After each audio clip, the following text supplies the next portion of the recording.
David Pollack used to chase quarterbacks for a living. Now he talks about them. College Game Day concludes its regular season this Saturday live from Army-Navy, and they start at 9 a.m. Eastern on ESPN. David, thanks for joining us. What stood out in that Final Four rankings for you? I think it was the same thing everybody else thought, just that the committee moved LSU ahead of Ohio State. Listen, LSU has a case. Ohio State has a case. I think if you play the long game and the consistency game, you would probably lean towards Ohio State for a season of domination, no bad games, consistently showing up both sides of the football. But then you look at LSU and you start looking at the resume, and they got 4 wins in the top 13. And that's pretty daggum impressive. And they destroyed Georgia, the number 4 team in the country, this weekend at the SEC championship game. So I think just, Dan, this year was the most important year to have the number 1 seed by far, because number 3 can win the whole thing. This is the first time we've come into where you go, there's 3 legitimate teams I think that if you picked could be the favorite on any given day. So that's kind of crazy, and it's going to be a heck of a playoff because of it. Yeah, I brought this up, and I heard from my friends who live in Ohio, where I grew up, that Ohio State, look at what we did in the second half. And I said, but what did you not do in the first half? I can't give you credit for the second half if I can't give you blame for the first half. And LSU, from start to finish, dominated a Georgia team that, didn't even belong on the field with them. So I know it's recency bias, but I've looked at LSU and, what they did against Alabama maybe doesn't look that impressive, but what they did against Georgia in Atlanta, I'm going to give them the nod here. It's slight, but I would give them the nod. Well, Dan, I would say that the best win of the season, period, is LSU going to Tuscaloosa and beating Alabama. I mean, if you want to point to the most impressive thing, to me, that was the most impressive thing, because Alabama, obviously, at home, they don't lose. They don't lose very many games, period, and they had a guy named Tua at quarterback. So, I definitely think that was if you're going to highlight one win that was the best win, I think that was the best win in college football this season. And Clemson, I know Dabo Swinney loves playing the underdog role, the oh, woe is me, and, the committee didn't want us in, and they got us number 3 here. All right. Let's see what you do against Ohio State. I know that we're not quite sure how good Clemson is, but they are defending champs. Great running back. They got a great quarterback. Defense isn't as good as last year, but Clemson against Ohio State. What do you make of that?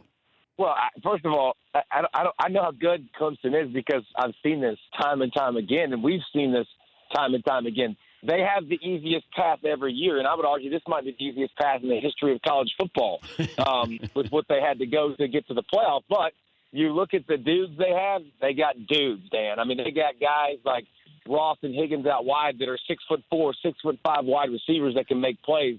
Trevor Lawrence has been spinning that thing and finally, got over a little bit of a sophomore slump the way he started this season. By the way, it's hard when you have humps like me talking about Trevor Lawrence in the offseason saying, hey, if he left right now after his freshman year, he's going to be the number 1 pick. And he heard that all offseason. And he heard how great he was. And I think once he started clicking and taking what the defense gives them and not turning the football over, now they can win. They can win it all. Isaiah Simmons is one of the best defensive playmakers in college football. I think it'll be a heck of a showdown. You got 2 running backs that are probably 2 of the more underrated machines. You're going to talk about Fields a lot, and you're going to talk about Lawrence a lot. ETN, he's only averaging about 9 yards a carry in his career. That's, he's okay, Dan. He's going to do the trick. And then J.K. Dobbins, every big game for Ohio State, he's carried the ball 30-plus times and had over 150 yards and been a key cog. So, man, you got playmakers, Palooza. It'll be interesting to watch Chase Young, the number 1 pick maybe this year, chasing around Trevor Lawrence, maybe the number 1 pick next year.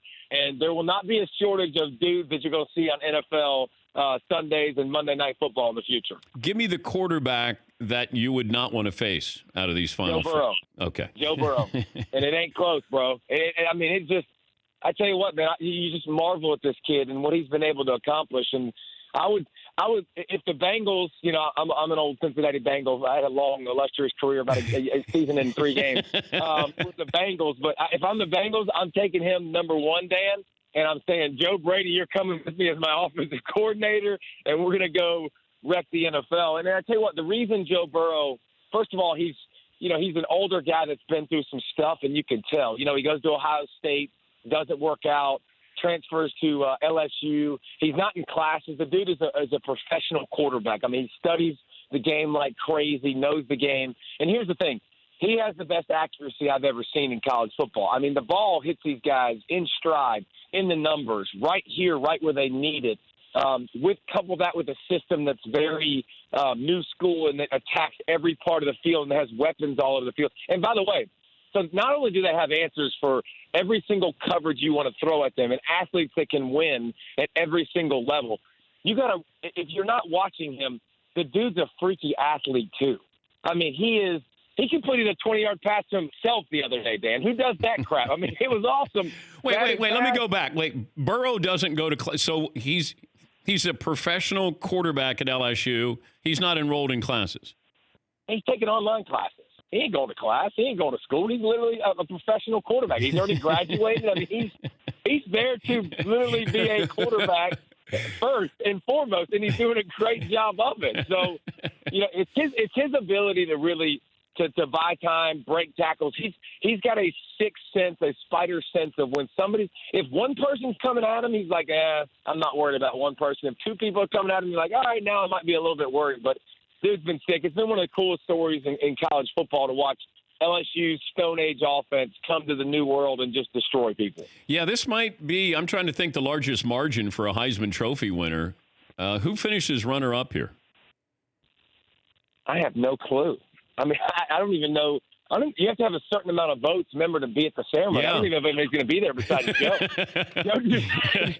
Joe just might be there by him because keeping like Fields and Dobbins and Chase Young are all going to, split votes. Does Trevor Lawrence climb back in this thing? It's nuts, man. Tua's obviously out. It's kind of, hey, Joe, just come by yourself, Joe, and we'll announce you the winner. We're talking to David Pollack. College Game Day concludes its regular season this Saturday, live from Army-Navy. That'll start at 9 a.m. Eastern on the mothership. Do we all win that Lane Kiffin is now back in the SEC? Yes, us in the media does, of course. I mean, Lane is not going to be afraid to take shots, and he's first of all, he's an offensive savant. I mean, he's definitely a genius and a great play caller.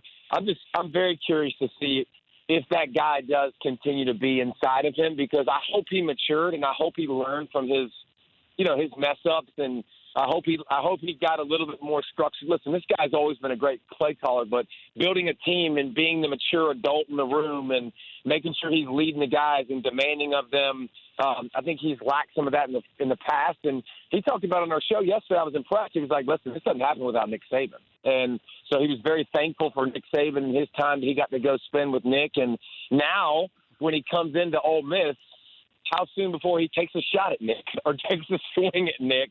I don't think it'll be long, but just Ole Miss, this is an interesting spot for Ole Miss because, that's a hire that I'm not sure everybody's always on board with, and I know everybody on board with maybe not be on board with there, but they're going to give him a try and continue in that offensive footprint of when they were really good with Hugh Freeze a couple of years ago. It was having a great offensive coach, and I think that's what they're looking for.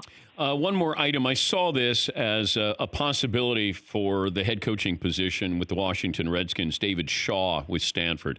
I don't know if there's any validity to it, but his name has been mentioned before. They had a down year at Stanford. Could you see David Shaw maybe this year jumping to the NFL? He's had a couple of down years. And I tell you what, I think that I don't know what you want to call it, but I think the run and remember the intellectual brutality and the Stanford facade is definitely gone. I think he would be a phenomenal coach at the next level. He relates to kids really, really well. I don't know if he would leave, but he would be a great coach. He would be a great guy at this level. I mean, if you're going to start mentioning guys, it's David Shaw, Lincoln Riley, Matt Rule.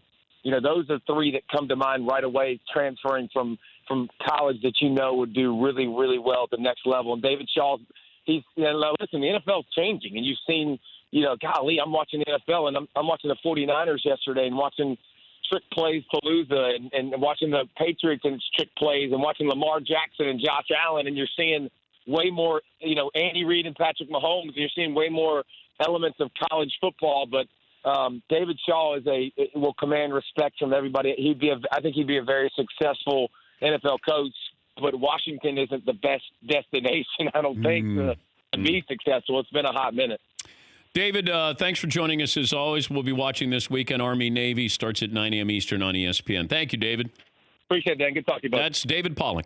For more Dan Patrick Show, tune into Audience Channel 239 on DirecTV. Stream for free on BR Live or download the Dan Patrick Show app.